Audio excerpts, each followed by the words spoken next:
Welcome to Mindful Talk, brief conversations about mindfulness in the workplace and at home. I am your host, Lauren Wessinger. And I'm your host, Misti Anderson. And this podcast is brought to you by the Mindful Project. The Mindful Project helps you elevate the culture of your business by bringing mindfulness practice to you and your staff through in-person and virtual learning. Contact us through our website, themindfulproject.co, for more information. Friends, welcome back to Mindful Talk. We are so excited to be back from our summer hiatus and summer transitions. And Misti and I are here back with you guys for the fall season. And we're just thrilled to see each other again and to catch up. Oh my gosh, 5 seasons. When I was getting dressed for this, I was like, I used to be really nervous. I used to kind of not prepare, but think of talking points. Now it's just, you guys are my friends. I hope you're my friends. I'm looking at my friend for the first time in 2 months. It just feels really good to be back. And we thought we would start this season with kind of an update. We haven't updated each other. So this is kind of like Lauren and I really having true banter about how we discuss what happened this summer. So I think we both had a pretty busy summer. I know I did. My mindfulness practice was pushed to the limit. If there's one thing I can talk about this summer is how I had to dig really deep, and how I know, and I can a testament to, if you have a mindfulness practice and you are strong and steady with it, even if it's tiny, you will stay grounded during times of everything spinning off the wheels. So I'm really excited to talk about it. Do you remember talking about what you opened with about how you used to be kind of nervous to record? Misti and I used to sweat when we would record. Yes. We'd be like, did you get sweaty? I got sweaty for that topic. I know. Well, and I guess there probably are some topics Still, that are a little sweaty. tougher, but I'm definitely not sweaty for this one. No, this is not a sweaty topic today. No. You guys will be happy to know. Yeah. So you go first. Tell me how your summer was. What's new? Just how things are going. 2 things stand out. One was a little bit weird that stood out. So, we've been in a major heat wave.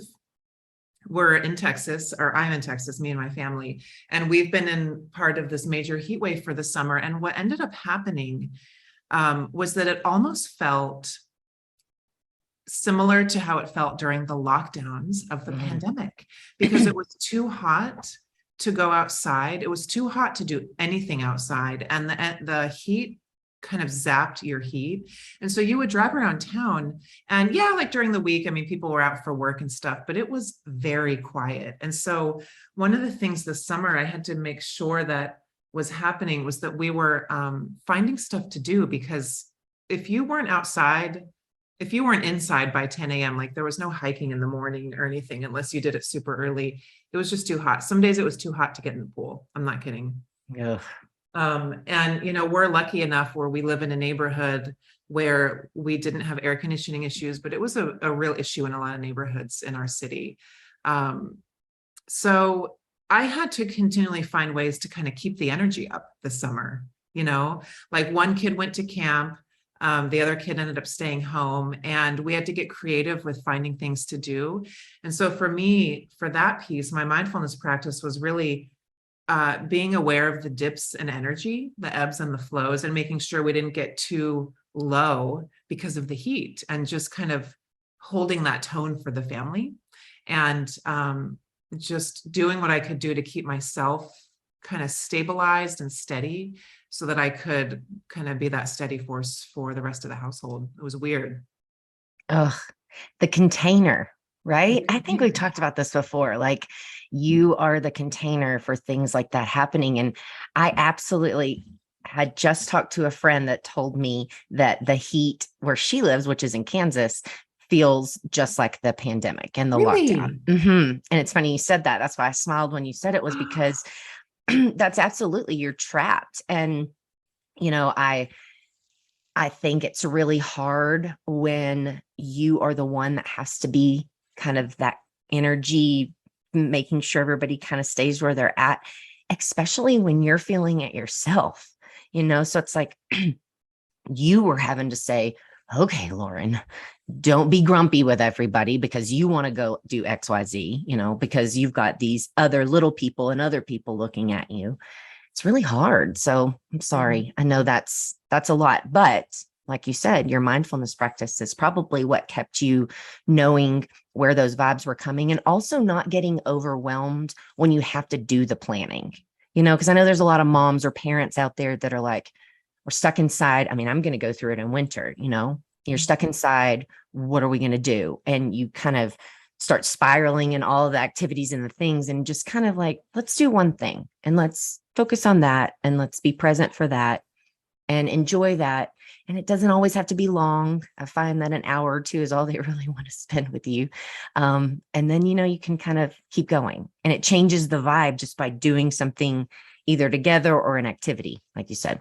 Yes, the simplicity is kind of what I'm hearing from you, which is so true. Like it doesn't have to be a big whole thing, but like what's one thing we can do now for a little while? So true.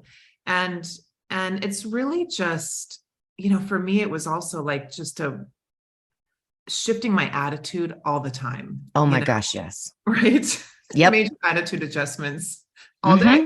And Yeah, it's talking to yourself in your head. People call them mantras. You can call it talking to yourself, whatever it may be. You know, you kind of have to be your own. I tell my girls a lot, you have to be your own hype guy. You know, you got to like, come on, Misty, you can do this. This is hard, but it's not forever. The heat's not going to last forever, we hope. Um, and so, yeah, it's really hard to be that for yourself and then also be the container for everybody else. So, yeah, I think totally. there's I bet probably a lot of parents in the same situation right now with you as their kids are still home from school. totally. Yeah, we just went back to school just today, finally. Today was our first day. Hmm. And it's early. I mean, we're recording this what, August 15th? It's early. Yeah. I know Arizona went back to school last week. And what East Coast is maybe after Labor Day. I think we all start different times, right? Yeah. But yeah, it's just constant attitude adjustment and constant like, do I want to let this situation control how I feel? Or can I check myself and bring more of myself to the table? It's just constantly checking in, and it's the self-awareness and the self-regulation that our practice offers, which I'm so grateful for, which I'm sure you used a ton of this summer. Yeah. I I think you had a second thing. Tell me your second Okay, thing. I'll tell the second thing and then you'll share. Yes. Okay. Yes. So the other thing this summer that happened, which is this is sort of changing topic, it's more of on a business side, but when the Mindful Project was a little more vague as far as what we did, it was, I mean, Misty and I talk about this all the time. We're like, what does the Mindful Project even do? Like, what is our product? And this summer, business in Texas, at least, has exploded because I got really specific on what it was. So I created through, which I wouldn't have been ready to do several years ago, but through a bunch of trainings and experience, a course called Mindfulness for Job-Related Stress and Trauma. We add on depending on who the group is. So mindfulness for job-related stress and trauma. And that's a niche, right? That's a very specific type of person who would take that course. And it is exactly what needed to happen to get the course out there. It's so funny. I've known this forever in business, like especially with what Misty and I do to kind of niche down and get really specific. But I was always afraid, like, but what if there's someone out there that wants to practice with me and I'm too specific and they don't blah, blah, blah, blah, right? But all those people were right, saying get really specific about what you do.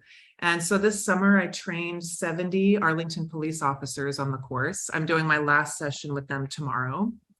And I collected data along the way. The results are incredible. I mean, overwhelmingly, extremely positive.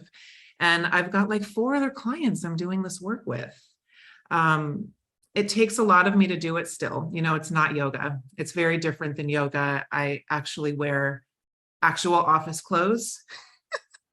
but that's not why it's really different from yoga. That's a big difference. It's a big difference.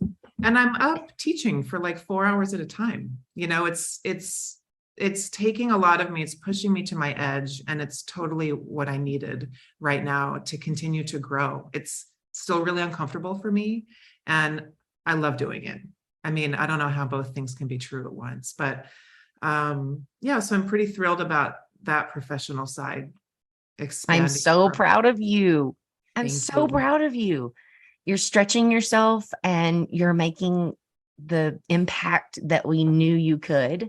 And I can't wait to be next. Like, I'm really proud of you. Thank It's you. awesome Thank work. you. Yeah. So if anybody, if anybody needs help exactly with what she said, that specific niche, we're here, which is Totally. It's awesome. for first responders, of course, healthcare, public school people. I have a client tomorrow or on Wednesday, who's a manufacturing client. I mean, I don't know. It's pretty wild how humans are humans, I guess you could say in a nutshell. It doesn't matter what the job is. Humans are humans, and we have a survival brain, and we experience stress as part of our human neurobiology, and no one's immune to that, you know? So amazing. Well, I'm really proud of you. So Thank you. I'll go. Yes. Okay. So my biggest update is, if you're watching on YouTube, you see I'm sitting in a library. That's because I am a new library director. I started a new career at 41 years old. In the past, I've told you guys I was a medical device rep for about 15 years. And then I took 6 years off and was with my girls and focused my attention on my yoga business and my mindful business with Lauren. And we decided that as my husband retired, we wanted to move to Colorado. And then we started getting really specific. And kind of as the pandemic happened and schools got really hard and things got tough, we settled on it's a tiny little mountain town outside of Durango. It's called Silverton. It's the cutest darn thing you've ever seen. It's like living in a bubble. The school is small and it's just great. So we had kind of decided on it with we were going as his pension and retirement, and then me doing my yoga business. And lo and behold, this job opened up to be the library director. There's only been, including me, 3 library directors in 60 years. So it's a very important job in the community. And I feel really, really, really lucky to be here. But it's a new job and it's a business and it's all mine. I'm the only person that works here. Never done this before. Now, if you've listened before, I love books and I love libraries. That's like at the heart of it. And I've been told by a lot of the other directors in the state that that's what will make me successful, hopefully, is just my passion for books and sharing the community aspect of it. We have a lot of hikers that hike through here and people that are very remote and haven't spoken to their family in weeks. And they'll come through the library and sit down and catch up and connect and read a book and relax. And man, it fills my soul. And so through that, my mindfulness practice has really helped me in regards to not feeling overwhelmed. I think in the past, if I would have stepped into a role like this, I've wanted to know everything right away, and I would have overworked myself and ultimately created burnout. And we know that's what happens. But my mindfulness practice allows me to, when it starts happening, because I'm still a person and I'm always a work in progress. When those wheels start turning and I'm like, oh, I need to work on programs and, oh, I need to do this, I say, Misty, you know what can you do right now? What can you do right now? What's one thing we can get done right now? And then I kind of back the bus up and I tell myself, like, how do you eat an elephant? One bite at a time, like all those silly things. But that mindfulness practice is what stops me. And it's really crazy because now I notice it, because I also like to talk about it with others, because we have so many people that come in here that are curious if I teach yoga, if we do anything like that in our community. So I've been able to get really involved in that, and in return, kind of discuss yoga through the lens of mindfulness, which most people, unless you actively study it like we do, don't really make that turn. They think of mindfulness is meditation, and that's looped in with yoga, which is warrior two and standing on your hands, right? It's like the brain does that. So it's been really wonderful to back the bus up and, just like what you said, get really succinct in what I'm saying to people to help them understand the difference. And like that there, if you are really into hiking and you connect with nature, because that's a lot of people here, and you go on a 3-hour hike, you never have service, you never take a picture, you're in it, you're feeling things, that's mindfulness. And they just don't think about that. And so it's been really fun to share that with people. I've really, really enjoyed that. And the connection with the community and making it a place where everyone is welcome, which it is. And the library director before me made it a wonderful place for everybody to be. And I hope to continue that. And I hope to bring my mindfulness and yoga practice even further into that.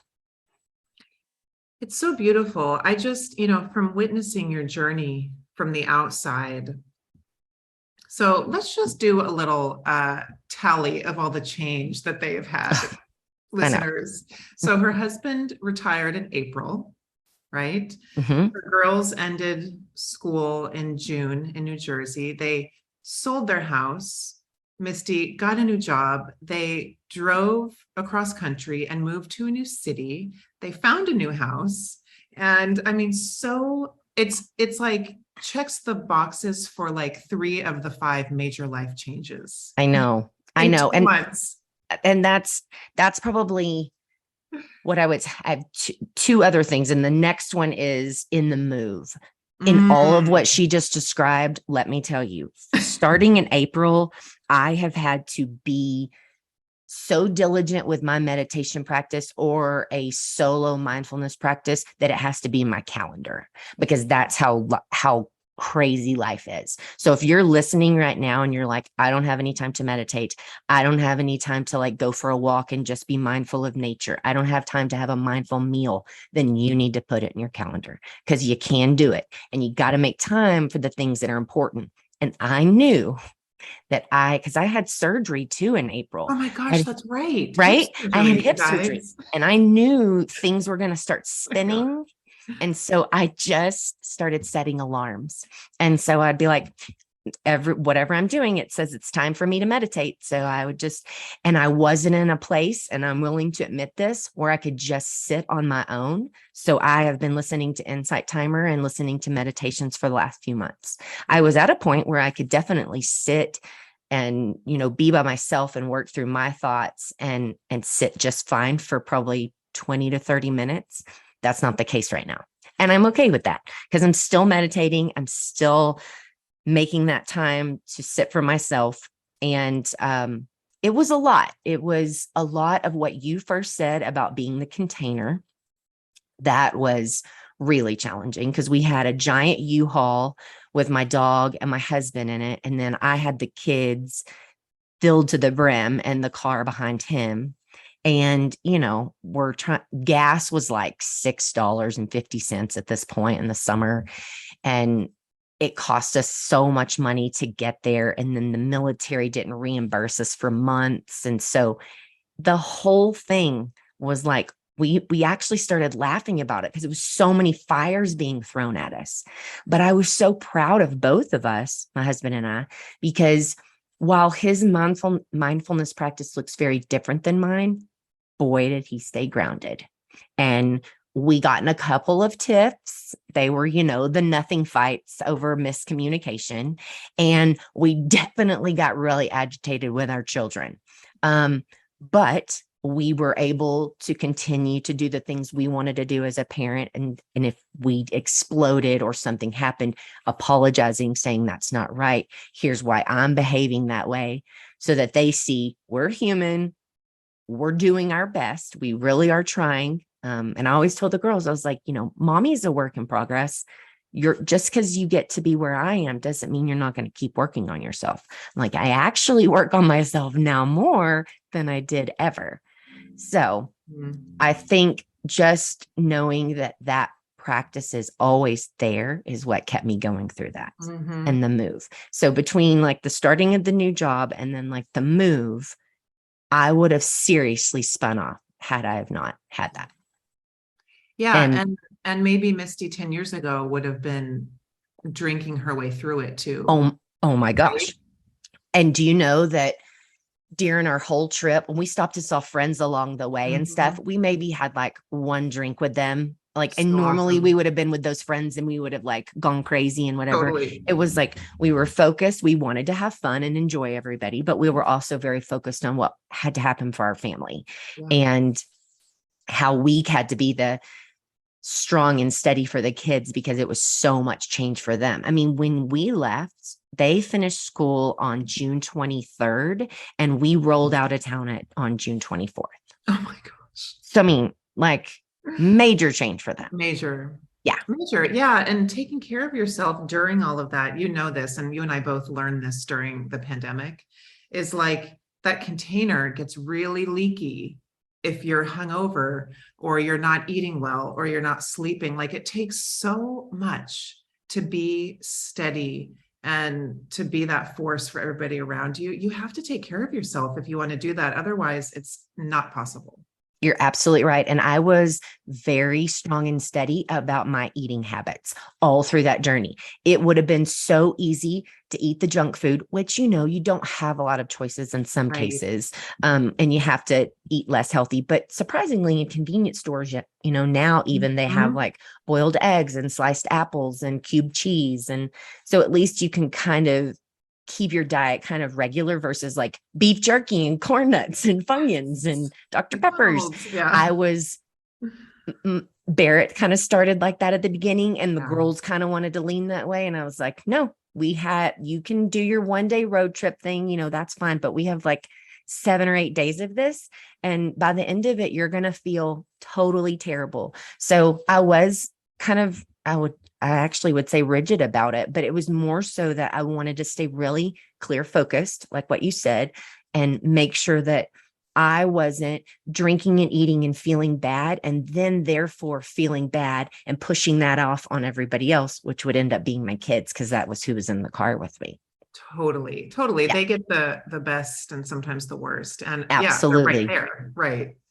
Well, Absolutely. I think you are just such an inspiration. Like when I look at your journey and all you've done and how much you give back too, you know, I just think that you are one of those examples of how deciding to live differently can open up so much beauty. And so I'm just so proud of everything you guys are doing and Thank what you. you've made happen. Yeah. Thank you. It has not been easy, but if you desire a life that is less hectic and you don't want to sit and, you know, and commute every day, or you just want to slow down and do things that are important to you, you can do it. You have to make sacrifices, but oftentimes what I've found is the sacrifices I've made are now coming back in big abundance in different ways. They're not Beautiful. money related, but they're big abundances, and people in this community take care of each other. And that's what I'm finding. Like, no matter what we need a trailer and people to help us move into our house in the next week. You can put that up on Facebook, and we've had like 5 people say they'd help us. And Beautiful. I've known people for 20 years that probably be like, I'm busy. I don't think I can move today. So it's out there. And one thing I tell everybody, it sounds really corny, it's your life. I kept telling my husband that it's our life. We don't have to do what everybody thinks we're supposed to do, like move back to Texas and, you know, me work as a device rep, and he retires and gets a job with Boeing, and, you know, what you're supposed to do. And that's fine for a lot of people. To each their own, but I'm just saying, if you're not happy with your situation, you can start to make it happen. It just takes a long time and a lot of sacrifice. I think that's a great note to end on, is that you guys, it is your life. And I know we all have different details and circumstances, but ultimately it is your life. So thank you I know, so I much. love it. Thank Yeah. you guys. I'm so excited about season 5. We have some great topics, and we'll be back every week. Same thing on Wednesdays. We're also on YouTube. Don't forget, if you want to see us.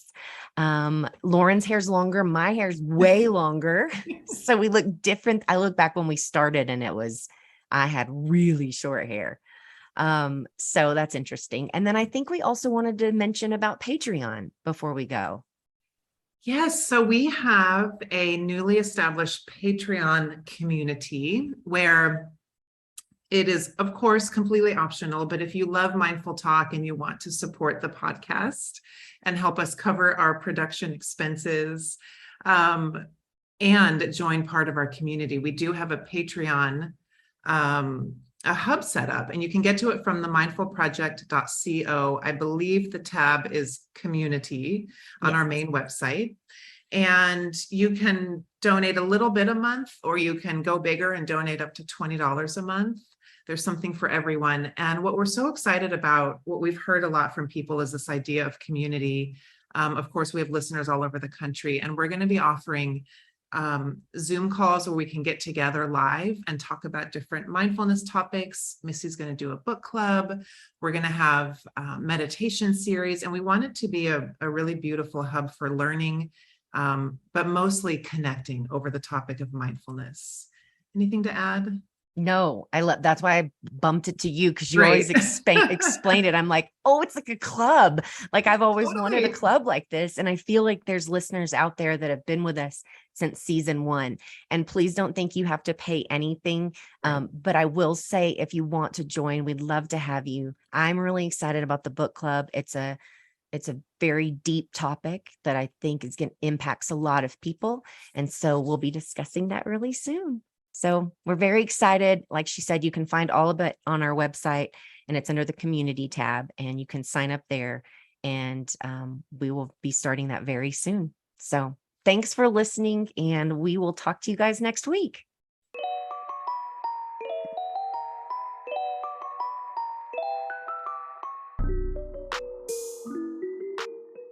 Thank you so much for listening to Mindful Talk. We don't take it lightly that you spent your time listening to our podcast, and we are forever grateful. If you'd like to support the podcast, please subscribe on your favorite podcast platform and leave us a rating and a review. Welcome to a more mindful way of living and working.